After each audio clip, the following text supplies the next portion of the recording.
Nagpapaliwanag ng supervisor ng stasyon pero umiinit na ang ulo ng kalihim. Chino!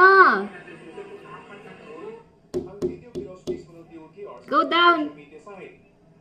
Hindi nakasama sa video pero sa post mismo ng DOTR, Chino! sinita rin daw ng kalihim ang iba pang problema sa istasyon tulad ng madulas na sahig na nagpapahirap sa mga pasaherong may kapansanan at tila nakatiwangwang na walkway. Ito ngayon ang siyang kontrol sa mga pinuna ng opisyal. Medyo mabigat pa sa loop niya nangyari at hindi niya akalain na may ganong mga Ang mga problemang nakita ni Acting Secretary Lopez, matagal na rin daw inireport ng mga supervisor sa pamunuan ng LRMC pero hindi raw ito natutugunan. Tulad ng iba pang problema na nagugat sa paglilipat ng operasyon ng LRT mula LRTA. ang manpower ng LRT1. Kung makikita po natin, minsan ang haba ng mga pila natin at ilan lang po ang mga station trailer natin na dapat angkop.